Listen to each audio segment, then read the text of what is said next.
Hello, I'm Robert Misrin, Vice President of Document Storage Systems. DSS is honored to be the corporate sponsor for this Business of VA webcast. We're eager to support the dialogue that is intended to enhance the delivery of the government's mission, in this case serving our veteran community. Our corporate values are the underpinning of our company culture. Two of the values are quality and teamwork. 30 years of quality and teamwork has enabled DSS to deliver best-of-breed applications enterprise-wide, clinical, financial, logistical, and administrative solutions in VA medical centers across the country. Thank you, Business of VA, for this opportunity to sponsor this webcast and to drive better business transformation to better serve our veterans. For more information, go to dssinc.com and check out our Fed Health Forward page. Welcome to today's webcast. We're pleased to be joined today by Mr. Mike Parrish, the Chief Acquisition Officer for the U.S. Department of Veterans Affairs. I'm James Gfrerer, the Chief Executive Officer for Federal Business LLC, and it's our privilege to be here today with you, Mike. Thanks for joining. Thanks, Jim. Mike, you have a very deep background in the commercial sector, including as a veteran, as a business owner. Tell us how that experience informs and shapes your perspective and kind of sets your priorities in your current role. Sure. Yeah, I've grown up as a technologist and spent a lot of time in the military as an Army brat, but also graduated from West Point.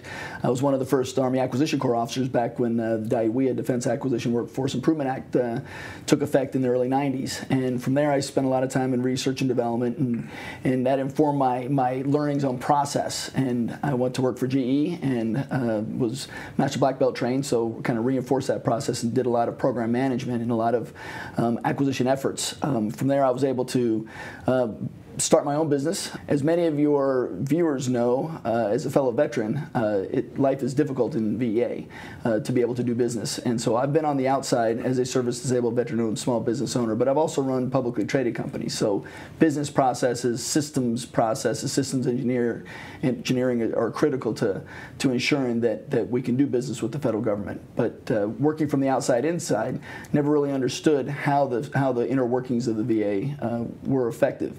Now that I'm on the inside, I understand that we have a lot of improvement to do to work with our industry partners. To me, this job is not a job for salary or for career, it's a job of passion. As a fellow veteran, this isn't our parents' VA anymore.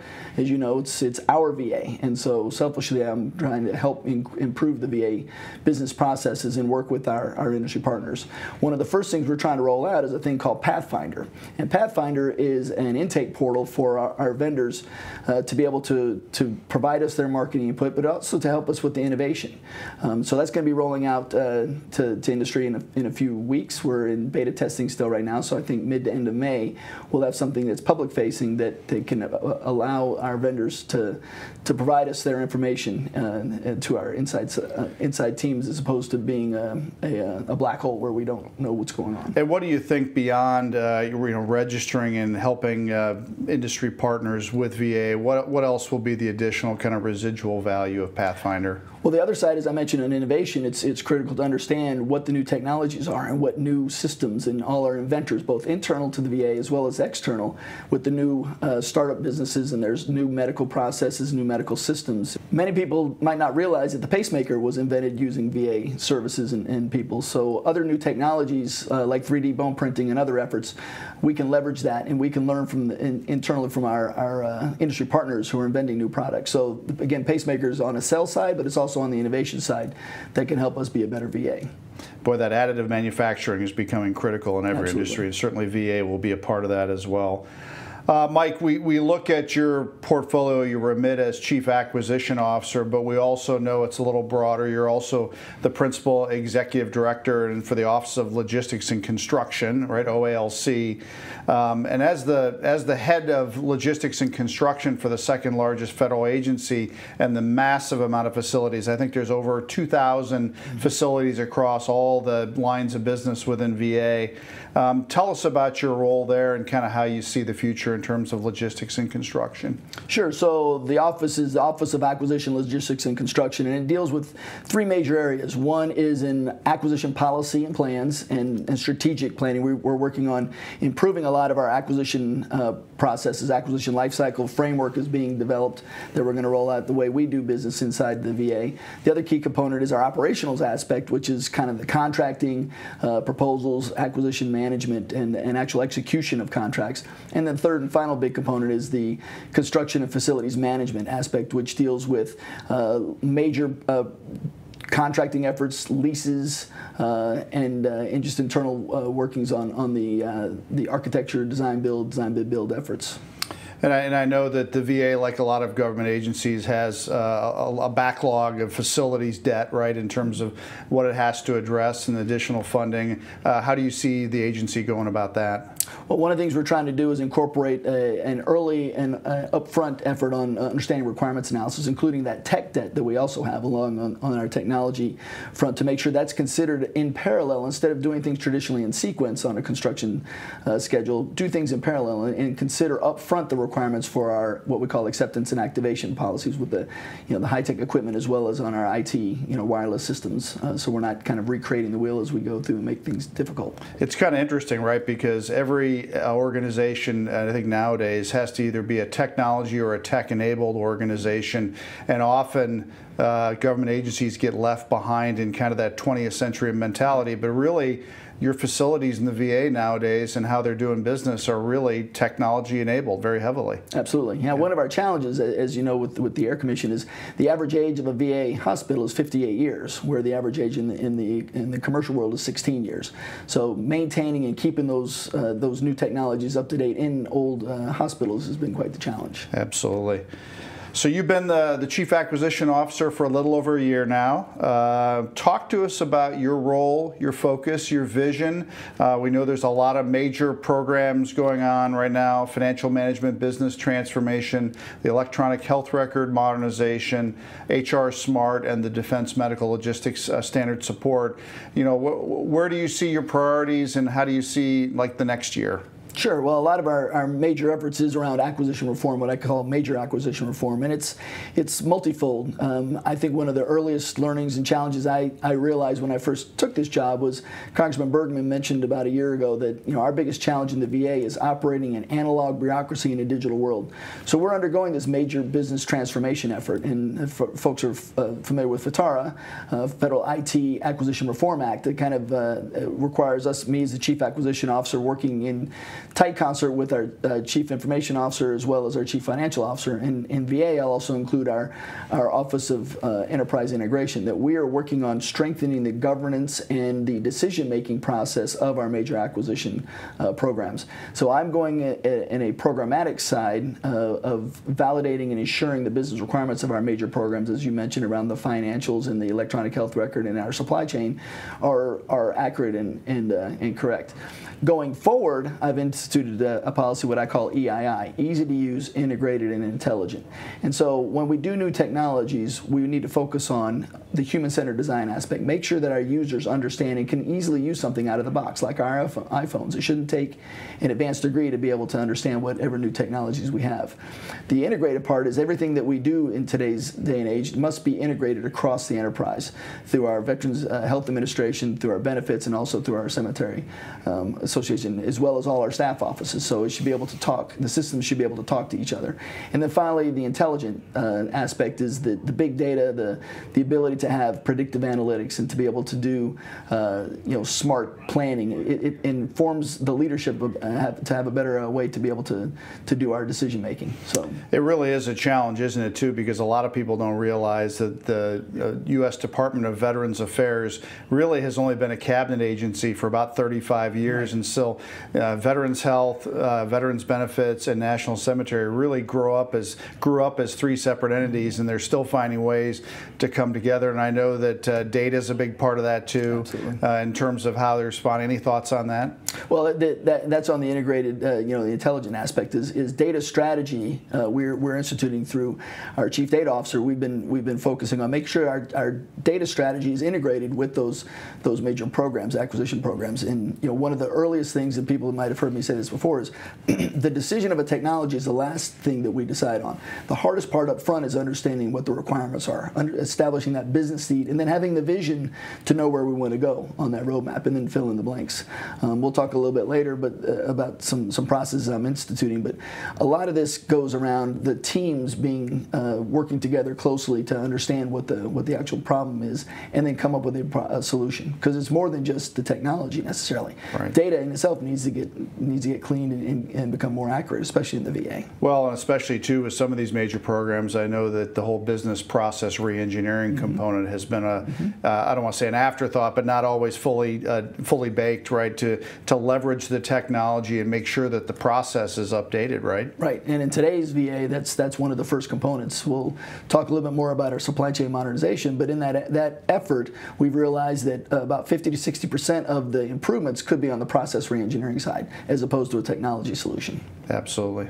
Another key component that we're working on as far as acquisition reform is on our career management side. So just like the Defense Acquisition Workforce Improvement Act, I'm trying to institute a VA Improvement Act, and that deals a lot with processes and proper training and having a career path from entry level all the way up to my role as a Chief Acquisition Officer, so people understand the toll gates they need to take both on jobs as well as on their training and their education.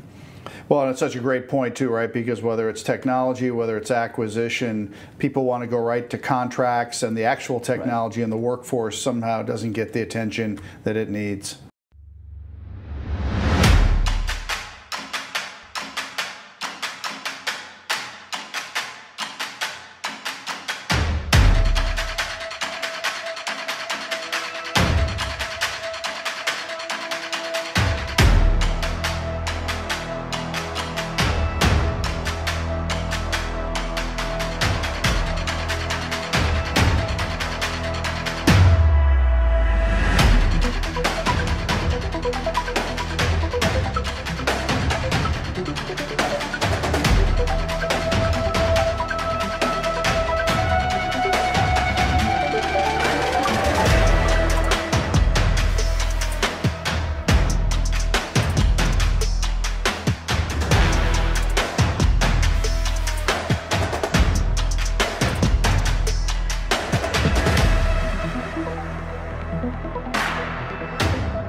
Mike, we're going to continue on with one of the favorite topics of industry partners and talk about mythbusters and misconceptions, both with industry partners but also with agency officials.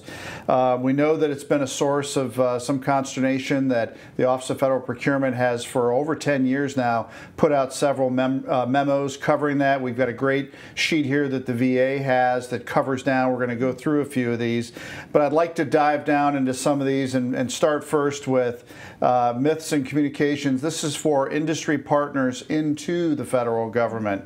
So the first one we had talked about was agencies generally have already determined their requirements and acquisition approach, so the impact during the pre-RFP phase is limited. That's the myth. Can you talk about the fact around that? Sure. And so what we're trying to do in today's major acquisitions, as we talked about, and we'll talk more about our supply chain modernization effort as an example a little bit later, but I'm of the opinion that industry is our partners. It's no longer a firewall where it's VA or federal government and then industry. We need to leverage the skills and the experience of our industry partners to help us be able to be better informed, one, but also to set our requirements, and I'll even go so far as say objectives, so we understand what it is that we want. One of the things that I have encouraged and we're doing today in VA is, instead of over-engineering things, which the federal government is always is want to do, is let's establish what our objectives are and let industry come back and tell us how to meet those objectives. And it's kind of a journey and a partnership where we work with industry together, because they know better of a system than we do. Well, and it becomes even more important, like we were talking about before the show, with as a service, right, where industry is taking commercially viable or already government off-the-shelf solutions and providing them to the agency. And then we talked about business process reengineering and the need for the agency to potentially consider, hey, there could be a better way to do this process. Absolutely. Right? And it could be tech-enabled. Yeah, absolutely. And that gets right to the point about over-engineering, where we in the federal government acquisition world want to maximize the use of COTS, commercial off-the-shelf. We don't need GOTS, government off-the-shelf, and we don't need to over-engineer or over-customize a commercial off-the-shelf system.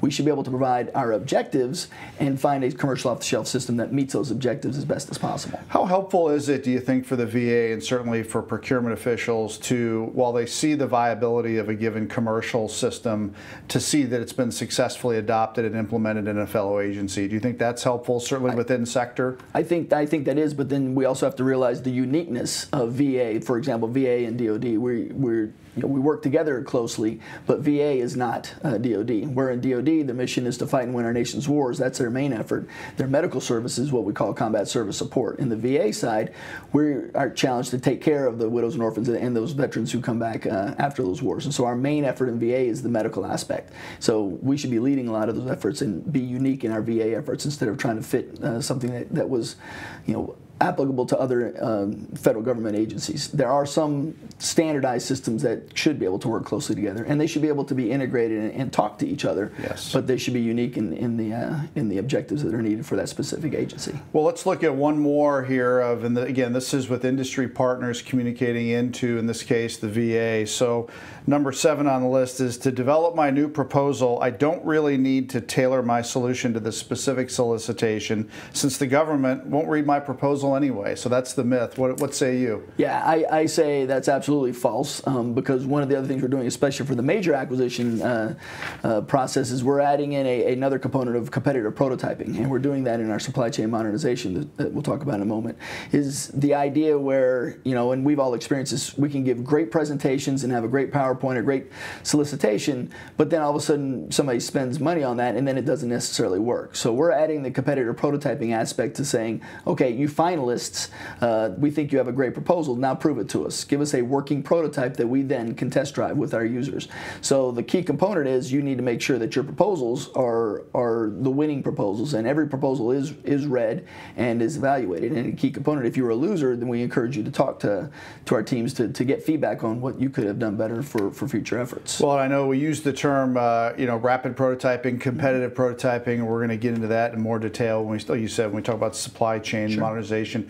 Well, let's flip the script a little bit now and let's talk about myths and facts about agency personnel, in this case VA, communicating externally with their industry partners. So the first one on here is myth: we can't meet one-on-one with a potential offerer.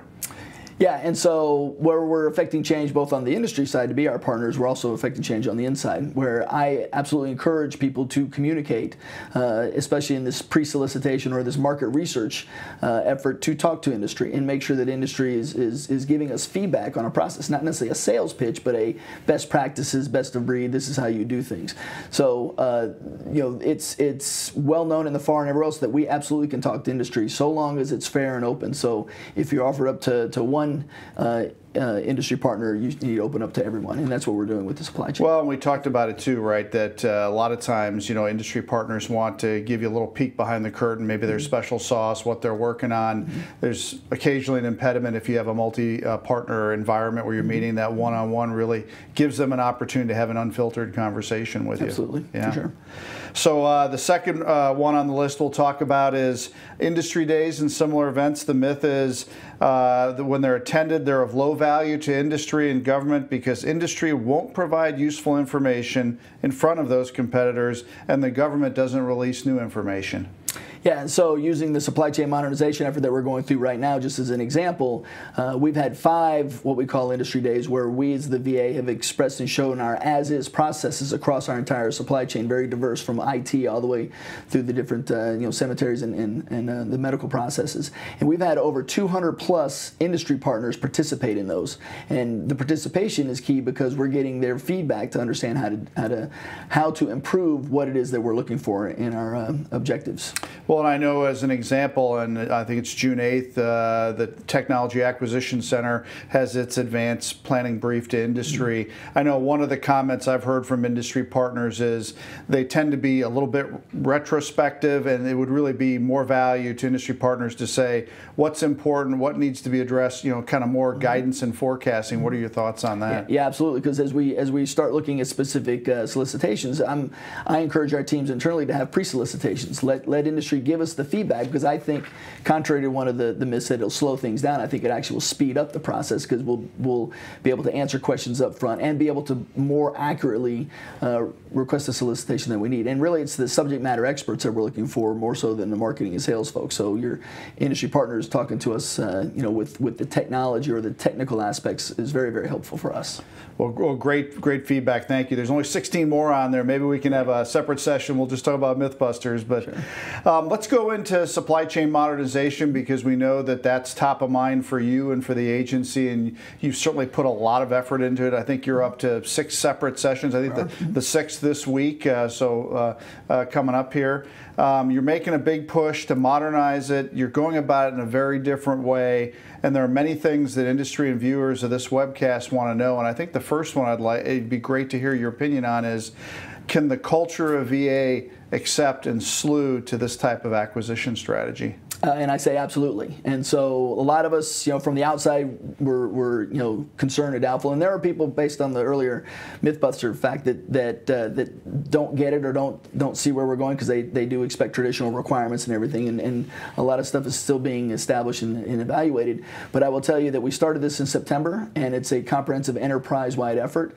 As many know, that in the VA there have been a lot of singular efforts in different work streams or different supply chains, but we're doing this enterprise-wide. And I think the key success is, one, we have industry partners helping us out, but two, we are also having our users, our field, doing this work, not our staff agencies necessarily. The staff agencies have their users or their doers actually doing this, not the leadership necessarily. Well, I know you've said it too, it really isn't one supply chain, it's a system of systems. Correct. It's as you've said, and then we've talked too, the next concern is, what is the adoption or the involvement from the line of businesses, right, all the way from Veterans Health to Veterans Benefits to National Cemetery to the corporate portfolios, OIT and others.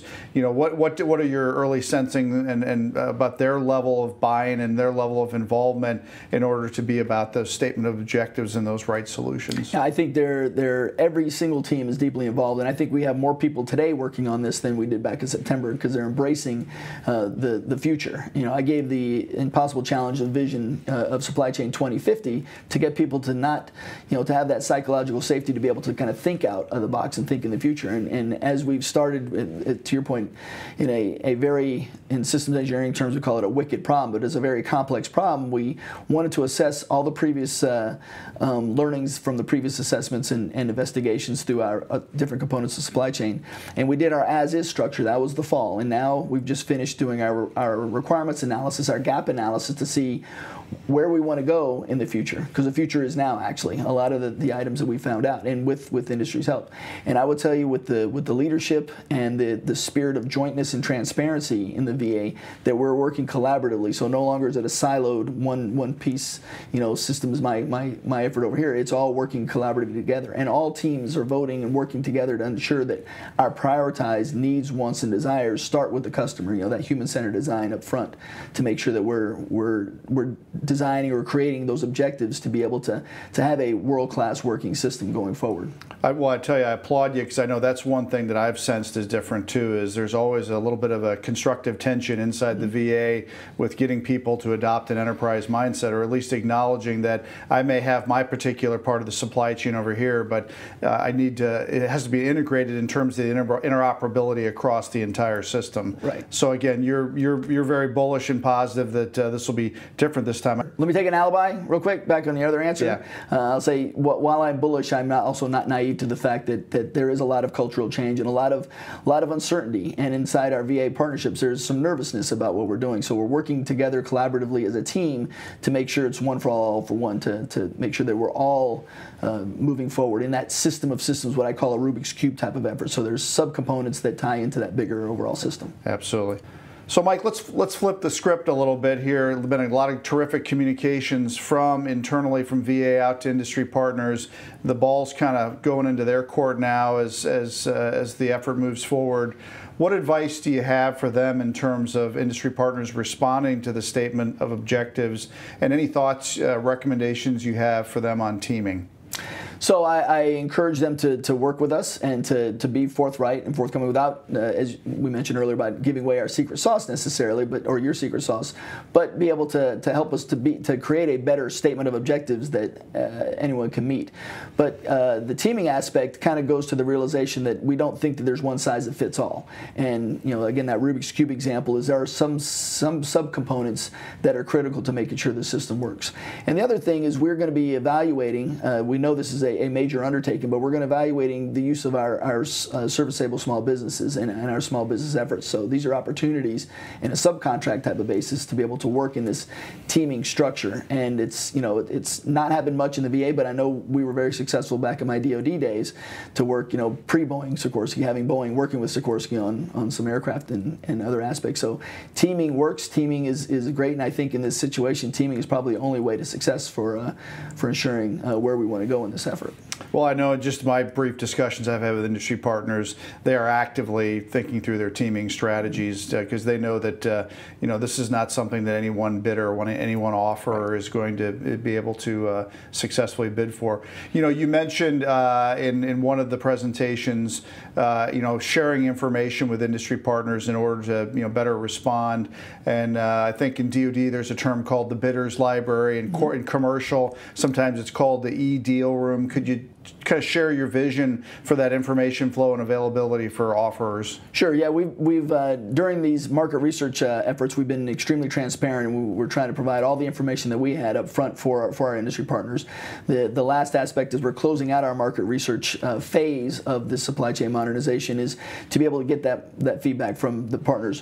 One of the concepts around the e-deal room or the e-library is have a repository for our industry partners to go in and see all these different research methods, different investigations, different as-is process maps that we've developed. So everybody's on a level playing field. Everybody has access to all the data, and it's also a control methodology by which we can identify the teams that are coming in to look at the data as well. So we're trying to figure out how to do that and put that process in place. The team should have that up and going here on a short order. Great. Well, I know the vendor community that are your industry partners will appreciate that. I'm sure it'll keep down on version control, having that real-time portal and repository.